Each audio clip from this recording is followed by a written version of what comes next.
தங்க விலை ஒரு பக்கமா கூட கூட இந்த மாதிரியான கொள்ளை சம்பவங்களும் வந்து அதிகரிச்சுக்கிட்டே போகுது. அதான் இந்த எல்லா குற்ற சம்பவங்களுக்கும் பின்னாடி என்ன இருக்கு அப்டின்னா லிட்ரோ நிறுவனத்தின் தலைவர் இருக்கார் இல்லையா? ம். அவர் வந்து இப்ப சில விஷயங்கள் வந்து சொல்லியிருக்காரு. முதல்ல என்ன சொல்லியிருந்தாங்க அப்படின்னு பார்த்தீங்கன்னா, உங்களுக்கு ஒரு விஷயம் தெரியுமா? அனுர ஃபெயில் அப்படின்னு சொல்லி மக்களுக்கு தெளிவுபடுத்துறதுக்கான ஒரு கருத்தரங்கு நடந்திருக்கு. இந்த ம்ஹ்ம். கருத்தரங்குல யாரு தலைமை தாங்குறா அப்படின்னு தெரியுமா? ட்ரம்ப் நெறைய விஷயம் சொல்லியிருக்காரு. அதுல இன்னொரு விஷயம் சொல்லியிருப்பாரு. அதுதான் இப்போ சோசியல் மீடியால ரொம்ப ட்ரெண்டிங்கா போய்க்கிட்டு இருக்கு. என்ன அப்படின்னா,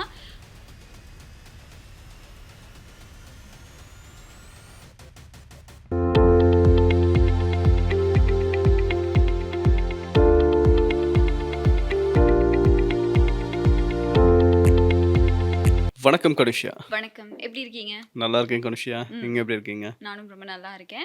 இன்னைக்கு என்னென்ன செய்திகள் பார்க்க போறோம்? என்னென்ன தகவல்கள் பத்தி பேச போறோம்? நேற்று வந்து நிறைய விஷயங்கள் பார்த்திருந்தோம். ஆமா. அதே மாதிரி இன்னைக்கு அத விட சூப்பரான விஷயங்கள் வந்திருக்கு. ம். நாட்ல நிறைய விஷயங்கள் நடந்திருக்கு. அத பத்தி ம். பார்க்க போறோம். ஸ்பெஷலா என்ன விஷயம் அப்படின்னு பார்த்தீங்கன்னா, இப்போ வந்து நேற்று ஒரு சம்பவம் பார்த்தோம் இல்லையா? பெண்களுக்கு வந்து பாதுகாப்பு இல்ல. இந்த நகை போட்டா பாதுகாப்பு இல்ல அப்படின்னு ம். சொன்னோம். இப்போ வந்து சடலத்தை புதைக்கிறாங்க இல்லையா? அந்த சடலங்களுக்கு கூட இப்ப பாதுகாப்பு இல்லாத ஒரு நிலைமை வந்து இலங்கையில நடந்திருக்கு. ம். அந்த மாதிரியான ஒரு நியூஸ் வந்து பார்க்க போறோம். அதே மாரி பார்த்தீங்கன்னா, அந்த எரிவாயு விலை இருக்கு இல்லையா? அது அதிகரிக்க போறதா செய்திகள் வந்து வெளியாகியிருக்கு. அத பத்தி பார்க்க போறோம். அதே மாதிரி மிக முக்கியமான இன்னும் ஒரு செய்தி வந்திருக்கு. என்ன அப்படின்னா, இலங்கையோட ஜனநாயகத்த காக்கிறதுக்காக எதிர்க்கட்சி அரசியல்வாதிகள் சில பேர் வந்து ஒரு மேன்முறையீடு முன் வச்சிருக்காங்க. அந்த செய்திய பத்தியும் நம்ம இன்னைக்கு நிகழ்ச்சியில பேசலாம். அது மட்டும் இல்லாம மிக முக்கியமா உலகமே திரும்பி பார்த்துக்கிட்டு இருக்கக்கூடிய அமெரிக்க, இஸ்ரேல், ஈரான் போர்ல இருந்து அமெரிக்காவோட ஜனாதிபதி டொனால்ட் ட்ரம்ப் பின்வாங்கி இருக்காரா? பயந்துட்டாரா? அப்படிங்கிற மாதிரியான கேள்விகள் வந்து இப்போ முன்வைக்கப்பட்டுட்டு இருக்கு. அந்த சம்பவங்கள் ஏன் ட்ரம்ப் இப்படி ஒரு திடீர் முடிவு எடுத்தாரு? ட்ரம்போட முடிவுக்கு பின்னாடி என்னென்ன அரசியல் இருக்கு? அப்படிங்கிற விடயங்கள வந்து இன்னைக்கு நிகழ்ச்சியில நம்ம நிச்சயமா பேசுவோம். அ இந்த விடயங்கள் எல்லாத்தையுமே உள்ளடக்கி, போர்னால இலங்கையில என்னென்ன மாற்றங்கள்? இலங்கையோட நிலைமை இன்னைக்கு எப்படி இருக்கு? அப்படிங்கிற தகவல்களையும் நாங்க இன்னைக்கு நிகழ்ச்சியில பகிர்ந்து கொள்ளலாம். சரி, வாங்க பேசலாம். சரி, நிச்சயமா. முதலாவதா என்ன சம்பவம் அப்படின்னு பார்த்தீங்கன்னா, ம். மொறட்டுவ பகுதியில தான் இந்த மாதிரியான ஒரு சம்பவம் நடந்திருக்கு. அங்க வந்து ஒரு பெண் ஒருத்தவங்க இருந்திருக்காங்க. அவங்களுடைய அம்மா வந்து ரீசென்ட்டா இறந்து போயிருக்காங்க. ஸோ இவங்க என்ன பண்ணியிருக்காங்க அப்படின்னு பார்த்தீங்கன்னா, அ இப்போ ஒருத்தருடைய அம்மா இறந்தா, அவங்களுடைய இறுதி கிரியைகள வந்து நல்லா செய்யணும் ம். அப்படின்றதுக்காக விலை உயர்ந்த அந்த பெட்டி இருக்கு இல்லையா? ஆமா. அ சவப்பெட்டி.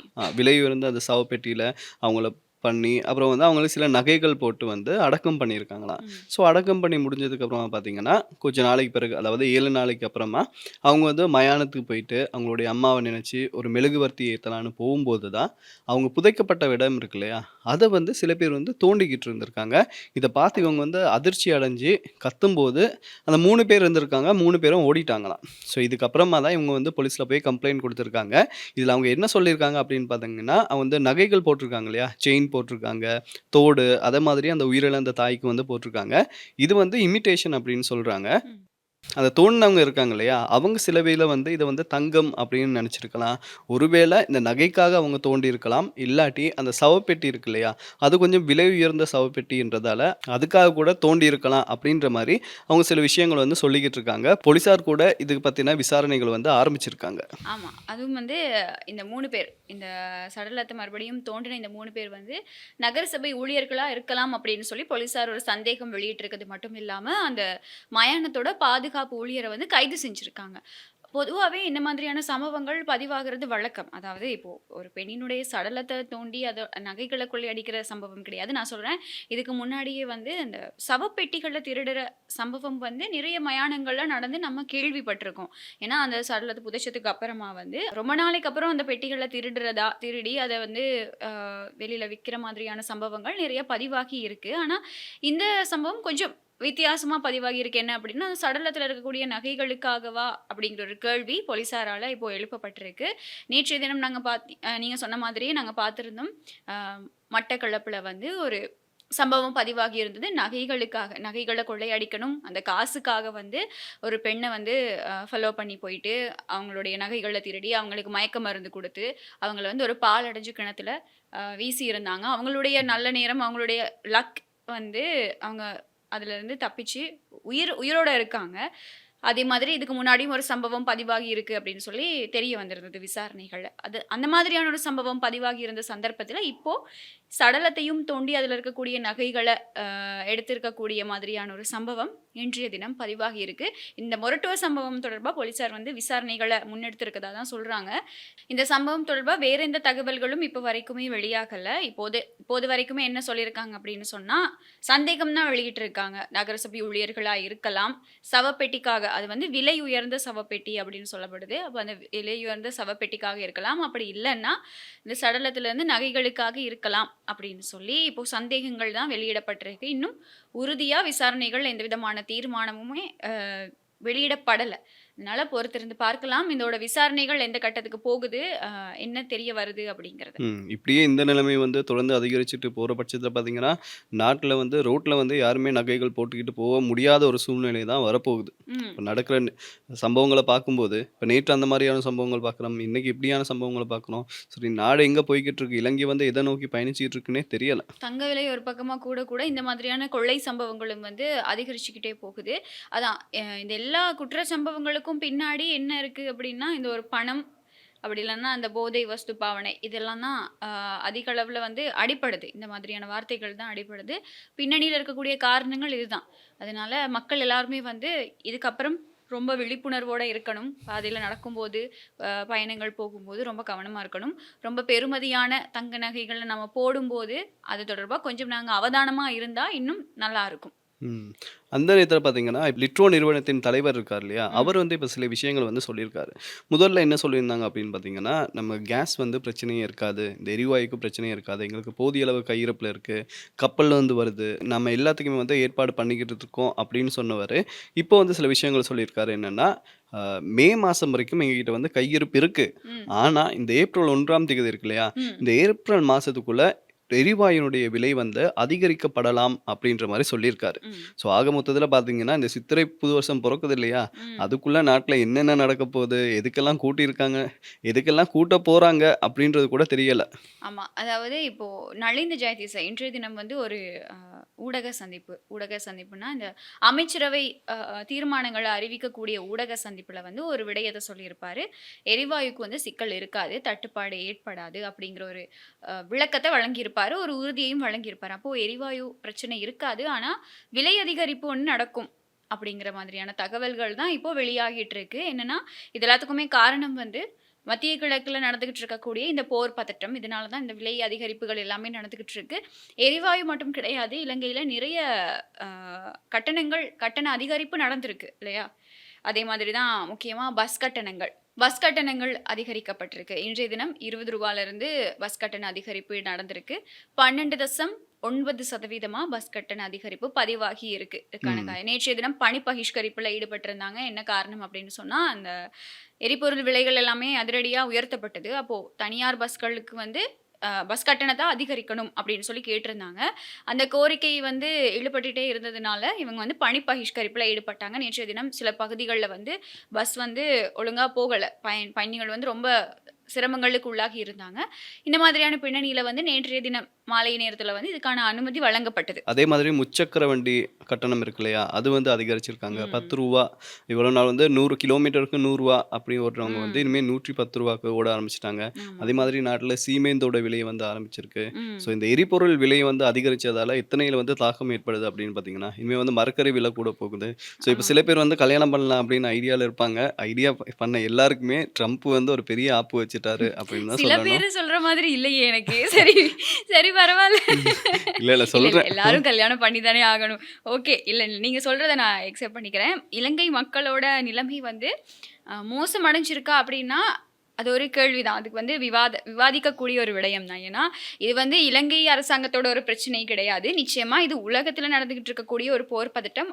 சாதாரணமாவே நாட்டுல எரிபொருள் விலை அதிகரிச்சுச்சு அப்டின்னு சொன்னா, மத்த பொருட்கள் எல்லாத்துலயுமே விலைகள் வந்து அதிகரிக்கும். அத வந்து தடுக்க முடியாது. ஏன்னா, இப்போ நீங்க சொல்ற மாதிரி மரக்கறி விலை அதிகரிக்கும். அதுக்கான காரணம் என்னன்னா, போக்குவரத்து இருக்கு இல்லையா? அதனால நிச்சயமா மரக்கறி விலையும் அதிகரிக்கும். அதே மாதிரி பேக்கரி பொருட்களோட விலை வந்து அதிகரிக்கப்பட்டிருக்கு. ரூ. 10வால அதிகரிக்கப்பட்டிருக்கு. இப்போ உணவுப் பொருட்களும் நிச்சயமா விலை அதிகரிக்கும். இந்த மாதிரி நிறைய விலை அதிகரிப்புகள் இப்போ பதிவாகிக்கிட்டு வருது இலங்கையில. அ மக்கள் ஒரு நல்ல புரிந்துணர்வோட இருக்காங்க. இப்போ நிறைய பேரோட நம்ம பேசும்போது, மக்களோட நம்ம இந்த விஷயங்கள பத்தி கதைக்கும்போது, அவங்க சொல்ற ஒரு விஷயம் என்ன அப்படின்னு சொன்னா, இல்ல இப்போ இருக்கக்கூடிய அரசாங்கத்த நெனச்சு நாங்க பெருமைப்படணும். அவங்க சரியான விதத்துல இந்த சிச்சுவேஷன ஹேண்டில் பண்ணிக்கிட்டு இருக்காங்க அப்படின்னு மக்கள் ஒரு புரிந்துணர்வோட, ஒரு நல்ல அண்டர்ஸ்டாண்டிங்கோட இருக்காங்க அப்படிங்கிறது வந்து தெளிவா தெரியுது. இதுல என்ன பிரச்சனை அப்படின்னு சொன்னா, சில சில எதிர்க்கட்சி தலைவர்கள், சில சில அரசியல்வாதிகள் தான் இன்னைக்கு வந்து மக்களோட மைண்ட் செட்ட மாத்துறதுக்கு ட்ரை பண்ணிக்கிட்டு இருக்காங்க. நான் ஒரு மீம் பார்த்தேன் Facebookல என்ன அப்படின்னு சொன்னா, ட்ரம்ப் வந்து இலங்கைய உத்து பார்க்குறாரு. ஆ என்ன யார் லைன்ல நிக்கிறா? எதுக்காக லைன்ல நிக்கிறாங்க? பெட்ரோல் கியூவா? அப்படின்னு சொல்லி. ஆனா இல்ல இலங்கையில வந்து பிரசிடென்ட் எலக்ஷனுக்கு லைன்ல நிக்கிறாங்க அப்படின்னு சொல்லி சில பேரோட முகத்த போட்டு, அதுல ஜனாதிபதி கதிரைக்கு வந்து ஃபைட் பண்ணிக்கிட்டு இருக்காங்க அப்படிங்கிற மாரியான ஒரு மீம் நான் வந்து பார்த்தேன்.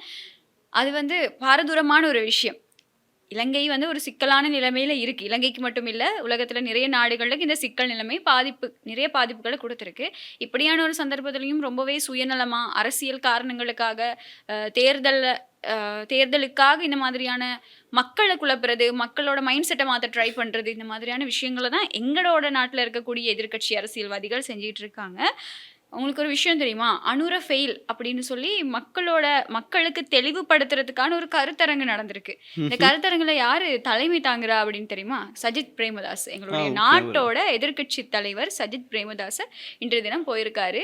என்ன அதோட டைட்டிலே என்ன அப்படின்னா, அனுர "அனுர ஃபெயில். ஃபெயில்." அனுர ஃபெயில்ன்னு சொல்லி அத வந்து மக்களுக்கு தெளிவுபடுத்துறாங்களாம் அந்த விஷயத்த. அதுக்கு வந்து இவரு தலைமை தாங்கி பேசிக்கிட்டு இருக்காரு. அதுல அவரு அ நிறைய விஷயங்கள பேசியிருந்தாரு. சொல்லியிருந்த முக்கியமான விஷயம் வந்து கவர்மெண்ட் சரியான பொய் சொல்லுது. இப்ப இருக்கக்கூடிய அரசாங்கம் வந்து மக்களுக்கு பொய் மட்டும் தான் சொல்றாங்க. அவங்க எந்த விதமான உண்மையும் சொல்லல. அவங்க குடுத்த தேர்தல் வாக்குறுதிகள் எதையுமே நிறைவேற்றல. மக்கள இன்னும் ஏமாத்திக்கிட்டு தான் இருக்காங்க. அதனால நீங்க இந்த அரசாங்கத்த பத்தி புரிஞ்சுக்கணும் அப்படின்னு சொல்லி மக்களுக்கு தெளிவுபடுத்திட்டாரு. இப்ப மக்கள் தெளிவடைஞ்சிருப்பாங்க. யார் பொய் சொல்றா? யார் உண்மை சொல்றா? அப்படிங்கிற விஷயத்துல மக்கள் ரொம்ப தெளிவா இருப்பாங்க அப்படின்னு சொல்லி நாங்களும் எதிர்பார்க்கிறோம். அது ம். மட்டும் இல்லாம இன்னும் நிறைய எதிர்க்கட்சி தலைவர்கள் நிறைய விடயங்கள வந்து பேசியிருந்தாங்க. அதுல சீலரத்ன தேரர் இருக்காரு இல்லையா? அவர் எப்பவுமே வந்து நிறைய விஷயங்கள மக்களுக்கு தேவையான நிறைய விஷயங்கள சொல்லுவாரு தானே! சீலரத்ன தேரர். அவர் என்ன சொல்லியிருக்காரு அப்படின்னு சொன்னா, இந்த பாதிப்பான் ஒரு பிரஸ் மீட் நடத்தியிருக்காரு. இந்த பிரஸ் மீட்டுக்கு ஒரு பானையும் எடுத்துட்டு வந்து அவர் கேமரா முன்னாடி காட்டி, இந்த பாதி பானுக்கு ரூ. 100 அப்படின்னா, ஒரு ஏழை ஒருத்தர் எப்படி இந்த பான் சாப்பிடுவாங்க? அப்படின்னு ஒரு கேள்விய முன் வச்சிருக்காரு. சாதாரணமான கேள்வி தான். ஆனா இதுக்கான காரணம் வந்து இப்ப இருக்கக்கூடிய அரசாங்கம் கிடையாது அப்படிங்கிறத அவரும் புரிஞ்சுக்கணும். எல்லாருமே புரிஞ்சுக்கிட்டோம் அப்படின்னு சொன்னா, இந்த விலையேற்றத்த தாண்டி விலையேற்றம் இருக்கு. நிறைய பேர் அசௌகரியங்களுக்கு முகம் கொடுக்குறாங்க. அது ஏற்றுக்கொள்ளக்கூடிய ஒரு விடயம். ஆனா இது இது எதுவுமே வந்து நம்மளால தீர்வு காண முடியாத ஒரு சிக்கல்ல மாட்டியிருக்கோம். அதனால நம்ம எல்லாருமே ஒத்துழைச்சு போனா தான், இதுக்கான ஒரு தீர்வ வந்து உலக நாடுகள் எடுக்கும்போது, நம்மளால அதுக்கும் இணைஞ்சு போகக்கூடியதா இருக்கும். அப்படிங்கிறத எல்லாருமே புரிஞ்சுக்கணும். ஐக்கிய மக்கள் சக்தியோட பாராளுமன்ற உறுப்பினர் முஜிபுர் ரஹ்மானும் இந்த நிறைய கருத்துக்கள் வெளியிட்டிருந்தாரு. அதுல வந்து நேற்றைய தினம் ஈரானோட தூதுவர் இருக்கார் இல்லையா? அவரு சொல்லியிருந்தாரு, அ இலங்கைக்கு வந்து இலங்கையோட அழைப்பின பேர்ல தான் நாங்க வந்து 3 கப்பல்கள், ஈரானோட 3 கப்பல்கள் வந்து இலங்கைக்கு வந்தது அப்படிங்கிற ஒரு கருத்த ஈரானோட தூதுவர் நேற்றைய தினம் இப்போ இலங்கைக்கு எரிபொருள் வழங்கப்படும். இந்த மாதிரி நிறைய நல்ல விஷயங்கள சொன்ன அவரு, இப்படி ஒரு விஷயத்தையும் சொல்லியிருப்பாரு. என்ன அப்படின்னா, ஈரானோட 3 கப்பல்கள் இலங்கை சொன்னதுனால தான் அங்க இலங்கைல வந்து வந்துச்சு. அதுக்கப்புறமா தான் இலங்கை வந்து உதவி செஞ்சது. அப்படிங்கிற ஒரு கருத்த வந்து அவரு வெளியிட்டிருக்காரு. அப்ப முஜிபுர் ரஹ்மான் என்ன சொல்லியிருக்காரு அப்படின்னு சொன்னா, பாருங்க ஜனாதிபதி இப்போ எங்கட நாட்டுல பொய் சொன்னது மட்டும் இல்லாம, இப்போ சர்வதேச ரீதியா பொய் சொல்ல ஆரம்பிச்சுட்டாரு. என்ன பொய் அப்படின்னு கேட்டீங்கன்னா, ஜனாதிபதி தான் அன்னைக்கு சொன்னாரே. அவங்க எங்ககிட்ட கேட்டாங்க. அதனால தான் நாங்க வர சொன்னோம். ஆனா அப்படி செய்யலையே. இது வந்து ஈரானோட தூதுவரே சொல்லியிருக்காரு. இலங்கை தான் கூப்பிட்டுச்சுன்னு சொல்லியிருக்காரே! அப்படின்னு சொல்லி முஜிபுர் ரஹ்மான் முக்கியமான ஒரு பாயிண்ட்ட வந்து எடுத்து வச்சிருக்காரு. ம். இப்போ இந்த மாதிரியான விமர்சனங்கள் வந்து எப்படி மாறிடுச்சு அப்படின்னா, கவர்மெண்ட் நல்லது பண்ணாலும் விமர்சிக்கிறாங்க. அவங்க மூலமா ஏதாவது மிஸ்டேக்ஸ் நடந்தாலும் விமர்சிக்கிறாங்க. இதுல 2வது கேட்டகரிய நம்ம அக்செப்ட் பண்ணிக்கலாம். கவர்மெண்ட் மிஸ்டேக்ஸ் விடும்போது, அ வழி மாறி நடக்கும்போது, எதிர்க்கட்சியா ஒரு நல்ல எதிர்க்கட்சியா அவங்க விமர்சனங்கள முன்வைக்கணும். அதுதான் அவங்களுடைய வேலையும் கூட. ஆனா இந்த இந்த விஷயத்துல கவர்மெண்ட் சரியா நடந்துகிட்டு இருக்கக்கூடிய சந்தர்ப்பத்துல, எங்கேயாவது விமர்சனம் பண்ணியே ஆகணும் அப்படின்னு இருக்கிற ஒரு சில எதிர்க்கட்சி அரசியல்வாதிகளும் இருக்காங்க. மிக முக்கியமா நிசாம் காரியப்பர். அவர் வந்து பார்லிமெண்ட்ல இந்த ஈரான், அமெரிக்கா விஷயம் சம்மந்தமா அதிகமா குரல் கொடுத்தவர். நிறைய சினிமா வசனங்கள் எல்லாம் பேசி, நிறைய விஷயங்கள வந்து பார்லிமெண்ட்ல சொல்லியிருந்தாரு. அவர் ஒரு கருத்து வெளியிட்டிருக்காரு. நேற்று ஈரான் தூதுவர் பேசியிருந்தார் இல்லையா? அவர் பேசின அந்த விஷயங்கள் வந்து, இலங்கைக்கும் ஈரானுக்கும் இடையிலான ஆழமான ஒரு நட்புறவுக்கு சான்றா இருக்கு. அப்படிங்கிற ஒரு விஷயத்த வந்து நிசாம் காரியப்பர் சொல்லியிருக்காரு. ஓகே. இது உங்களுக்கு புரிஞ்சுது அப்படின்னா, நல்ல விஷயம் தான். எல்லாருமே இலங்கையில நிறைய சிக்கல்கள் இருக்கு. பொருளாதார ரீதியா எல்லாருமே பாதிக்கப்பட்டுட்டு இருக்காங்க. அது எல்லாத்தையுமே தாண்டி மக்கள் நாங்க எல்லாருமே ஒற்றுமையா இருந்தோம் அப்படின்னு சொன்னா, இந்த நிலைமையிலிருந்து கூடிய சீக்கிரம் வெளில வரலாம் அப்படிங்கிறத நம்ம நம்புவோம். நிச்சயமா வந்துரலாம் அப்படின்னு தான் நினைக்கிறோம். நீங்க சொன்ன மாரி தான் எதிர்க்கட்சிகள் வந்து நிறைய விஷயங்கள் பண்றாங்க. ம். சஜித் பிரேமதாச எதிர்க்கட்சி தலைவர் வந்து அந்த அனுர ஃபெயில் அப்படின்னு சொல்லி ஒண்ணு பண்றாருன்னு சொன்னீங்க இல்லையா? ம். ம். அது நீங்க சொல்லும்போதே எனக்கு என்ன ஞாபகம் வந்துச்சு அப்படின்னா, ஒரு விஷயத்த பண்ணா தான் பாஸா, ஃபெயிலா அப்படின்னு தெரியும். ஸோ அது வந்து இவர் வந்து ஆல்ரெடி ஒரு சந்தர்ப்பம் ஒண்ணு வந்துச்சு, நாட்ட வந்து காப்பாத்துங்கன்னு கேட்கும்போது, அப்ப யாருமே எடுத்துக்கல. இப்போ வந்து நாட்ட ஒரு நல்ல நிலைமைக்கு கொண்டு வரும்போது, அவரையும் செய்ய விடாம இப்படி பண்றது வந்து ஏத்துக்கொள்ள முடியாது. அண்ட் இலங்கை மக்களுக்கு இப்ப என்னன்னா, என்ன நடந்தாலுமே ஜனாதிபதி வந்து பார்த்துப்பாரு அப்படின்ற ஒரு நம்பிக்கை ஒண்ணு இருக்கு. ஆமா, நிச்சயமா. அதான் இப்ப என்ன பிரச்சனை வந்தாலுமே, அவங்க வந்து புரிஞ்சுக்க ஸ்டார்ட் பண்றாங்க. இது வந்து உலக பிரச்சனை. இதனால தான் இது வருது. அவங்க மனசுல என்ன நம்பிக்கை இருக்கு அப்படின்னு பார்த்தீங்கன்னா, நம்ம ஜனாதிபதி அப்படிலாம் விடமாட்டாரு. அவர் ம். ஏதாவது பண்ணுவாரு அப்படின்ற வந்து அந்த மக்கள வந்து சம்பாதிச்சுட்டாரு. நம்ம ஜனாதிபதி அனுரகுமார திசாநாயக்க அப்படின்னு தான் சொல்லணும். எந்த ஒரு அரசாங்கமும் தவறா போகுது அப்படின்னு சொன்னா, அத விமர்சிக்கக்கூடிய ஒரு கடமையும், பொறுப்பும் ஊடகங்களாக இருக்கக்கூடிய எங்களுக்கும் இருக்கு. நிச்சயமா இருக்கு. அப்போ இந்த அரசாங்கம் வந்து ஏதாவது ஒரு விஷயத்துல வந்து மிஸ்டேக் விடுதா. இந்த விஷயத்த எப்படி ஹேண்டில் பண்றாங்க அப்படிங்கிறத வந்து, அவர் தவறான விஷயங்கள்ல செஞ்சிருந்தாலோ, ஒரு ஜனாதிபதியா அவர இத கண்டுக்காம விட்டிருந்தாலோ, அப்படி இல்லன்னா இதுல வந்து அ தவறான முடிவுகள் எடுத்திருந்தாலோ, அத விமர்சனங்களுக்கு உள்ளாக்க வேண்டிய ஒரு கடமை எங்களுக்கு இருக்கு. அப்ப நாங்க அத பண்ணியிருப்போம். ஆனா, இதுல வந்து அவர பாராட்டுறோம் அப்படிங்கிறத தாண்டி, அவர் சரியான பாதையில போய்க்கிட்டு இருக்காரு. இப்போ நாங்க எல்லாருமே அவருக்கு ஒத்துழைப்பு வழங்குனா மட்டும் தான். ஒரு நாட்ல நாட்ல இருக்கக்கூடிய ஒரு ஜனாதிபதி நல்ல தீர்மானங்கள் எடுத்துக்கிட்டு இருக்காரு. அதுவும் தன்னிச்சையான முடிவுகள் கிடையாது. அவர் வந்து கலந்து ஆலோசிச்சு, அந்த துறை சார்ந்தவர்களோட அட்வைஸோட அவர் நல்ல முடிவுகள எடுத்துக்கிட்டு இருக்காரு. இப்போ வரைக்கும் சரி நாங்க ஸ்ட்ரகிள்ஸ ஃபேஸ் பண்றோம். கியூஆர் முறைமை இருக்கு. நாங்க லைன்ல நிக்கிறோம். எரிபொருள் கோட்டா முறையில போகுது. இது எல்லாத்தையும் தாண்டி எண்ட் ஆஃப் த டே எங்களுக்கு அதுக்கான அதெல்லாம் கிடைச்சுக்கிட்டு இருக்கு. இப்போ வரைக்கும் எங்களுக்கு கிடைச்சுக்கிட்டு தான் இருக்கு அப்படிங்கிறத நம்ம அக்செப்ட் பண்ணிக்கிட்டோம் அப்படின்னு சொன்னா, இது நம்ம நல்ல ஒரு அண்டர்ஸ்டாண்டிங் வரும். மத்த நாடுகள்ல வந்து பாதி நாடுகள்ல கரண்ட் கிடையாது. வொர்க் ஃப்ரம் ஹோம் ஆப்ஷன் போகுது. நிறைய நாடுகள்ல வந்து உணவு பற்றாக்குறை. அதாவது விலையேற்றம்னால உணவு இந்த மாதிரி நெறைய பிரச்சனைகள் போய்க்கிட்டு இருக்க வகையில, இலங்கை எடுத்துக்கிட்டோம் அப்படின்னு சொன்னா, ஏதோ ஒரு அளவுக்கு சுமூகமா போய்க்கிட்டு இருக்கு இந்த ஜனாதிபதியோட தீர்மானங்கள்னால. அதனால இப்போ நம்ம இந்த டைம்ல கொஞ்சம் ஒத்துழைப்பா, ஒற்றுமையா செயற்படணும் அப்படிங்கிறது தான் எல்லாரோடையும் கோரிக்கையாகவும் இருக்கு. எஸ்பெஷலி வந்து ஜனாதிபதி வந்து ஒரு முறை சொல்லியிருப்பார் இல்லையா? நான் வந்து 2 நாட்டுக்குமே சப்போர்ட் பண்ணல. நான் வந்து ம். நடுநிலைமையா இருப்பேன் அப்படின்னு சொல்லும்போது, ம். அப்ப அவர் சொல்லும்போது நிறைய பேர் வந்து விமர்சிச்சாங்க. ஆமா. ஆனா அன்னைக்கு அவர் நடுநிலைமையா இருந்ததால தான் ஈரான் தூதுவர் வந்து அழகா சொல்லியிருப்பார். இலங்கை வந்து எங்களுக்கு நண்பர்கள் மாதிரி. அவங்க வந்து நண்பர்கள். எங்களுக்கு இக்கட்டான நிலைமை வந்து உதவி செஞ்சிருக்காங்க. ஸோ இலங்கைக்கு எந்த உதவி வேணுனாலும் ஈரான் பண்ணுவோம் அப்படின்னு சொன்னது எவ்வளோ பெரிய விஷயம் இல்லையா? ம். ஸோ அப்ப வந்து இலங்கைக்கு ஈரான் வந்து எப்பயுமே உதவ தயாரா இருக்கு. இப்போ மற்ற நாடுகளுக்கு ஏதாவது ஒரு கஷ்டம் வந்தாலுமே, ம். நம்ம நாட்டுக்கு இவங்க உதவுறேன் அப்படின்னு சொல்லும்போது, மத்த நாடுகள விட நம்ம நாடு வந்து பாதிக்கப்படுற விஷயத்துல கொஞ்சம் குறைவா தான் இருக்க போது. ம். ஸோ அதுல வந்து ஜனாதிபதி அந்த நடுநிலைமை அப்படின்றது வந்து அவர் அன்னைக்கு இருந்ததுக்கு, நேத்து ஈரான் தூதுவர் வந்து சொல்லும்போது, அது வந்து புரிஞ்சு கொள்ளக்கூடியதா இருந்தது. ஆமா. மத்தது இப்போ எங்களுக்கு குடுத்திருக்கக்கூடிய ஒரு அறிவித்தல் என்ன அப்படின்னு சொன்னா, எரிபொருள் வந்து ரொம்பவே கம்மியா இருக்கு. விலையேற்றம் அப்படிங்கிறதுனால, எதிர்வரும் நாட்கள்ல அத ஒழுங்கா நம்ம தட்டுப்பாடு இல்லாம பயன்படுத்தணும் அப்படின்னு சொன்னா, இப்போ நம்ம எரிபொருள வந்து சிக்கனமா பயன்படுத்துங்க அப்படின்னு பொதுமக்களுக்கு ஒரு அறிவிப்பு விடுக்கப்பட்டிருக்கு. ஆனா, இன்னமுமே எங்களுடைய நாட்டுல சில பகுதிகள்ல வந்து பதுக்கி வச்சிருந்த பெட்ரோலும், டீசலும் கண்டுபிடிச்சுக்கிட்டு தான் இருக்காங்க. போலீஸோட நடவடிக்கை வந்து தீவிரப்படுத்தப்பட்டிருக்கு.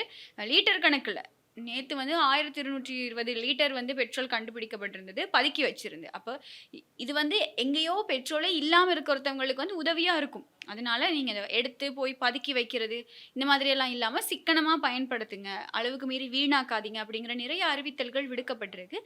இப்போ கொஞ்சம் கஷ்டமான ஒரு சூழல் எங்க எல்லாருக்குமே. இந்த கஷ்டமான சூழல்ல இருந்து நாங்க கூடிய சீக்கிரம் வெளிவரணும் அப்படின்னு சொன்னா, அ சிக்கனமா பயன்படுத்திட்டு, ஒழுங்கான முறையில நம்மளும் நடந்துக்கணும் அப்படிங்கிறது தான் விஷயம். மத்தது வந்து இப்ப எங்களுடைய எதிர்க்கட்சிகள், இலங்கையில இருக்கக்கூடிய எதிர்க்கட்சி அரசியல்வாதிகள், இலங்கையில அதிகரித்து வரக்கூடிய வன்முறைகள், சட்ட அமுலாக்க முகவர் நிலையங்கள் அரசியல் மயமாக்கப்படுறது, அது மட்டும் இல்லாம நீதித்துறையோட சுயாதீனத்துக்கு விடுக்கப்பட்டிருக்கக்கூடிய அச்சுறுத்தல்களுக்காக கவலை வெளியிட்டு நாட்டோட பிரதான எதிர்க்கட்சி தலைவர்கள் சர்வதேச சட்ட நிறுவனங்களுக்கு கூட்டு மேன்முறையீடு ஒண்ண அனுப்பியிருக்காங்க.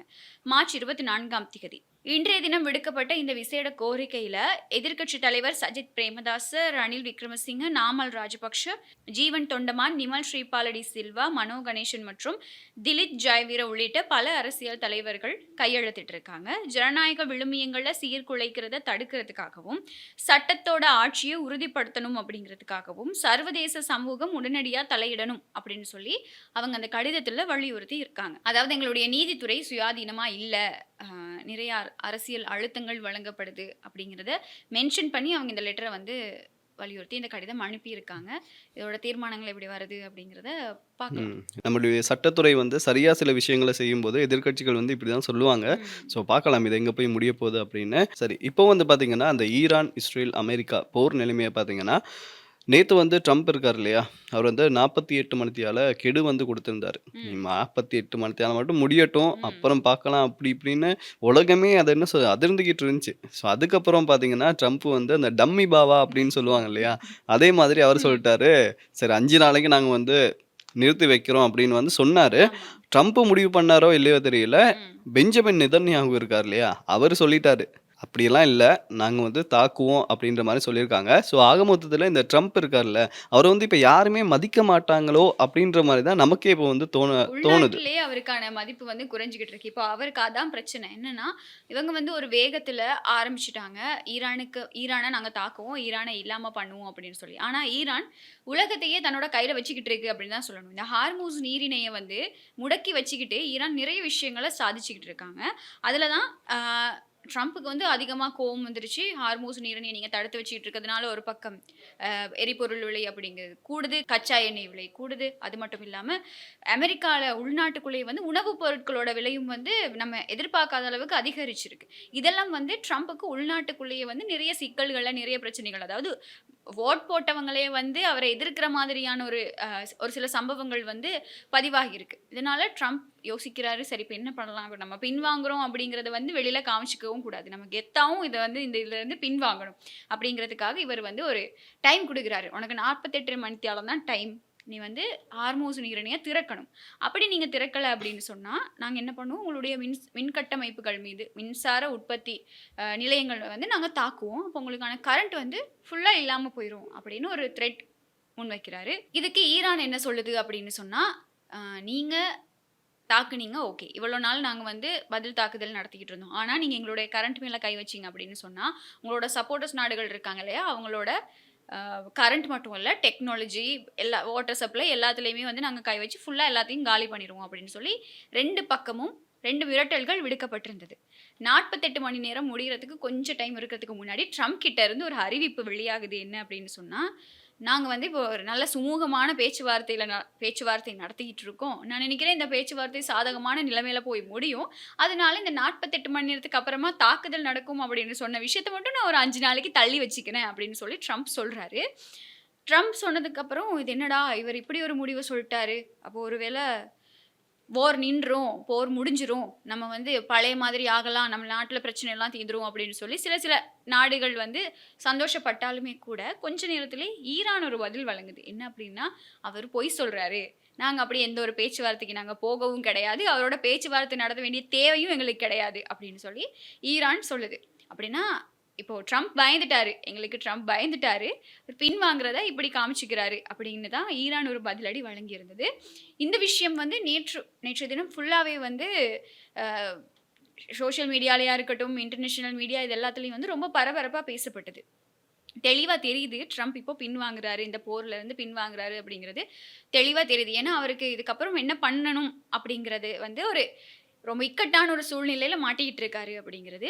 இது எல்லாத்துக்கும் காரணமா இன்னொரு நாடு இருக்கு இல்லையா? இஸ்ரேல். இஸ்ரேலோட பிரதமர் என்ன சொல்றாரு அப்படின்னு சொன்னா, ட்ரம்ப் என்ன வேணா சொல்லிட்டு போகட்டும். ஆனா நாங்க வந்து தாக்குதல் நடத்துவோம். ஹிஸ்புல்லா அமைப்பையும் தாக்குவோம். ஈரானையும் நாங்க தாக்குவோம். அதுல எந்த விதமான மாற்று கருத்துக்களும் கிடையாது.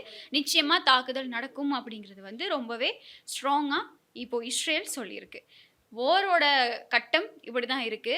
ட்ரம்புக்கு இப்ப எப்படியாவது இதிலிருந்து வெளியேறியே ஆகணும். ஆனா வெளியேற முடியாம இருக்கு. ஈரானும் தன்னோட பிடிவாதத்திலிருந்து பின்வாங்குறதா கிடையாது. இஸ்ரேல் இது 2க்கும் நடுவுல இருந்துட்டு, இல்ல நாங்க தாக்குவோம். ட்ரம்ப் என்ன சொன்னாலும் அமெரிக்காவும், இஸ்ரேலும் சேர்ந்து தாக்குவோம்னு சொல்லி தான் நெதன்யாகு சொல்லியிருக்காரு. இப்ப இந்த மாதிரியான பின்னணியில தான் போர் வந்து நடந்துகிட்டு இருக்கு, நடத்தப்பட்டுகிட்டு இருக்கு. அதே மாதிரி ஈரானும் வந்து தொடர் தாக்குதல்களை நடத்திக்கிட்டு இருக்கு. இந்த ம். நேரத்துல எனக்கு என்ன தோணுது அப்படின்னு பார்த்தீங்கன்னா, இப்ப ம். ட்ரம்போட நிலைமை வந்து எப்படி தெரியுமா இருக்கு? இந்த படிக்காதவன் படம் பார்த்தீங்கன்னா தெரிஞ்சிருக்கும். ம். அந்த விவேக் வந்து வந்து டம்மி ரவுடியா இருப்பாப்புல. ஆமா. அப்ப தமன்னாவோட அப்பா கிட்ட வந்து பேசணும் அப்படின்றதுக்காக தனுஷ் வந்து ட்ரெயின் ஏத்தி கூட்டு போவாரு. கூட்டு போவாரு. கடைசியில போய் மாட்டி விட்டுருவாரு. ம். அதே மாரி தான். இப்ப பெஞ்சமின் நெதன்யாகு வந்து சப்போர்ட்டுக்கு கூட்டு போனாரு. இப்போ வந்து ட்ரம்பையே கணக்கெடுக்காம, அவரு சொன்னா சொல்லட்டும் நான் அடிக்கிறேன் அப்படின்ற மாரி, அவர் இப்போ புகுந்து விளையாடிக்கிட்டு இருக்காரு. ஆமா. ஸோ அதே மாதிரி இப்போ போர் தொடங்கி இப்போ கிட்டத்தட்ட 4 வாரங்கள் கிட்ட ஆகிருச்சு. அ இன்னுமுமே ஈரானோட நோக்கங்கள், ஈரானை இல்லாம பண்ணணும் அப்படின்னு சொல்லக்கூடிய அமெரிக்காவோடையும், இஸ்ரேலோடையும் நோக்கங்கள் வந்து இன்னும் நிறைவேற்றப்படல. அதனால இப்போ அமெரிக்கா திடீர்னு பின்வாங்கிருச்சு தானே. இல்ல வேண்டாம் நம்ம பேச்சுவார்த்தை நடத்தி முடிச்சுக்கலாம் அப்படின்னு சொல்லி அமெரிக்கா பின்வாங்கினது வந்து இஸ்ரேலுக்கு ஒரு பெரிய ஏமாற்றம் அப்படின்னு சொல்லி இஸ்ரேலோட ஆய்வாளர்கள் வந்து கருத்து வெளியிட்டிருக்காங்க. இப்படி ட்ரம்ப் கிட்ட இருந்து இப்படி ஒரு விஷயத்த நாங்க எதிர்பார்க்கவே இல்ல. அ அந்த மாதிரியான ஒரு பின்னணியில தான் இஸ்ரேலோட பிரதமர் வந்து ட்ரம்புக்கு இப்படி ஒரு பதில வழங்கி இருக்காரு. அதே மாதிரி ஈரான் என்ன சொல்லியிருக்கு அப்படின்னு சொன்னா, இன்னும் எவ்வளவு காலம் ஆனாலுமே கூட எங்கள பாதுகாத்துக்கிறதுக்கு நாங்க தயாரா தான் இருக்கோம். ஆனா நீங்க போர நடத்துங்க, நிறுத்துங்க. நாங்க இதே மாதிரி எங்களுடைய சேஃப்டி தான் எங்களுக்கு முக்கியம். நாங்க எங்கள பாதுகாத்துக்கிறதுக்கு என்ன வேணாலும் நாங்க பண்ணுவோம். அப்படின்னு சொல்லி ஈரான் சொல்லியிருக்கு. நாங்க வந்து அமைதிய நிலைநாட்டுறதுக்கான பாதையில இருக்கோம். உலகம் இனி அச்சப்படாம இருக்கக்கூடிய காலம் வந்து ரொம்ப தூரம் கிடையாது. அப்படின்ற ஒரு கருத்தையும் ட்ரம்ப் வெளியிட்டிருக்காரு. ட்ரம்ப் நிறைய விஷயம் சொல்லியிருக்காரு. அதுல இன்னொரு விஷயம் சொல்லியிருப்பாரு. அதுதான் இப்போ சோசியல் மீடியால ரொம்ப ட்ரெண்டிங்கா போய்க்கிட்டு இருக்கு. என்ன அப்படின்னா, ஹார்மூஸ் நீரிணைய வந்து கமேனியும் நானும் சேர்ந்து ஆட்சி செய்யக்கூடிய காலம் வரலாம். அப்படின்னு அவரோட ஒரு கருத்து இப்போ ரொம்ப ட்ரெண்டிங்கா போய்க்கிட்டு இருக்கு. அதுக்கு வந்து ஈரான் தரப்புல இருந்து ஒரு பதில் வழங்கப்பட்டிருக்கு. என்ன அப்படின்னா, அவங்களுடைய ட்வீட் அவரோட ஸ்டேட்மெண்ட் அப்படியே போட்டு 2 எமோஜிஸ் யூஸ் பண்ணியிருக்காங்க. அந்த எமோஜிஸ்க்கு கீழ ஒரு ஃபோட்டோ அதில வந்து இந்த பொம்மை காரெல்லாம் ஓட்டுவோம் இல்லையா? அந்த மாதிரி பொம்மை கார போட்டு ட்ரம்பை வந்து கிண்டல் அடிக்கிற மாதிரி ஒரு ரிப்ளை ஈரான் தரப்புல இருந்து குடுத்துருக்காங்க. ம். இப்போ ட்ரெண்டிங்ல போய்க்கிட்டு இருக்கு. இவர் எல்லாத்தையும் முடிச்சுட்டு இப்ப எங்க கை வைக்கிறாரு அப்படின்னு சொன்னா, எதிர்வரும் நாட்கள்ல நானும் கமேனியும் சேர்ந்து ஹோர்மூஸ் நீரிணைய ஆட்சி செய்யலாம். வாய்ப்பு இருக்கு அப்படின்ற ஒரு கருத்தை ட்ரம்ப் வெளியிட்டிருக்காரு. ஒரு பக்கம் ஈரானுக்கு வந்து உளவுத்துறை தகவல்களை வந்து ரஷ்யா வழங்கிக்கிட்டு இருக்கு அப்படின்னு சொல்லி உக்ரைனோட ஜனாதிபதி ஒரு கருத்தை வெளியிட்டிருக்காரு. அப்போ இந்த மாதிரி தான் போர் தீவிரமடைஞ்சுக்கிட்டே போகுது. ஒருவேளை ஈரானுக்கு ரஷ்யா மறைமுகமா சப்போர்ட் பண்ணுதா அப்படின்னு இருந்த கேள்விகளுக்கு உக்ரைன் ஜனாதிபதியோட இந்த பதில் வந்து இல்ல மறைமுகமா எல்லாம் இல்ல நேரடியாவே உதவி செஞ்சுட்டு இருக்காங்க அப்படிங்கிற ஒரு உறுதிப்பாட்டை கொடுத்திருக்கு. அப்போ இந்த ஹோர்மூஸ் நீரிணை தான் இப்போ பிரச்சனை. இந்த 5 நாட்களுக்குள்ள என்ன நடக்கும்? இப்ப ஈரான் ஸ்ட்ரிக்ட்டா சொல்ட்டாங்க, இல்ல நாங்க பேச்சுவார்த்தைக்கு தயார் இல்ல, பேச்சுவார்த்தை நடத்த மாட்டோம் அப்படிங்கிறத ஈரான் ஸ்ட்ரிக்ட்டா சொல்ட்டாங்க. ட்ரம்போட மனநிலை எப்படி இருக்கு அப்படின்னு சொன்னா, நாங்க பேச்சுவார்த்தைக்கு வந்து ஒப்பந்த அடிப்படையில இந்த வார வந்து நம்ம நிப்பாட்டுவோம். உலக பொருளாதாரம் முடங்குது. அதனால இந்த ஒப்பந்த அடிப்படையில நம்ம இந்த போர் நிலைமைய தணிச்சுருவோம். ஈரானோட பேச்சுவார்த்தைகள் மூலமா போவோம் அப்படின்னு சொல்லி ட்ரம்ப் ஒரு முடிவுல இருக்காரு. இஸ்ரேலும் வந்து இல்ல நாங்க அடிப்போம் அப்படின்னு இருக்காங்க. இஸ்ரேலும் ஈரானும் தான் இப்போ இந்த போர்ல வந்து ரொம்ப தீவிரமா இருக்காங்க. அமெரிக்கா வந்து பின்வாங்கிருச்சு. இப்படியான சிச்சுவேஷன்ஸ் தான் நடந்துகிட்டு இருக்கு. இதனால நிறைய நாடுகள் வந்து பாதிக்கப்பட்டிருக்கு. நிறைய பிரச்சனைகள் போய்க்கிட்டு இருக்கு. பொருளாதார ரீதியா இலங்கை உட்பட எல்லா நாடுகள்லயுமே எரிவாயு சிக்கல், மத்தது வாட்டர் சப்ளை பிரச்சனை, குடிநீர் இல்ல, எரி அஸ் நீண்ட வரிசையில நிக்கிறாங்க. எரிபொருள் விலையேற்றம் அப்படி இப்படின்னு நெறைய பிரச்சனைகள் போய்க்கிட்டு இருக்கு. அப்போ ட்ரம்போட முடிவ அவர் சொல்லிட்டாரு. இனி ஈரானும், இஸ்ரேலும் என்ன முடிவு எடுக்குறாங்க அப்படிங்கிறத பொறுத்து தான் இந்த போரோட முடிவு வந்து தெரிய வரும். ஸோ பொறுத்திருந்து பார்க்கலாம். ம். ம். சரி, இன்னைக்கு வந்து உலகத்துல என்ன நடக்குது? இலங்கையில ஸ்பெஷலா என்ன நடந்திருக்கு அப்படின்னு நிறைய விஷயங்கள் வந்து பார்த்தோம். ஆமா. ஸோ இதே மாதிரி நாளைக்கும் என்ன நடந்திருக்கு அப்படின்றத பார்க்கலாம். நிச்சயமா. உலகளாவிய ரீதியில நாட்டுல என்ன நடக்குது? என்ன மாதிரியான கருத்துக்கள் பகிரப்பட்டிருக்கு? இந்த போர் நிலைமையினால இலங்கைக்கு என்ன மாதிரியான எதிர்வரும் நாட்கள்ல ஆபத்துகள் இருக்கு? அப்படிங்கிறத வந்து நிச்சயமா நாளைய தினமும் வந்து நாங்க எங்களுடைய நிகழ்ச்சியில வந்து பேசலாம். அதுவரைக்கும் பாய் பாய். Bye bye.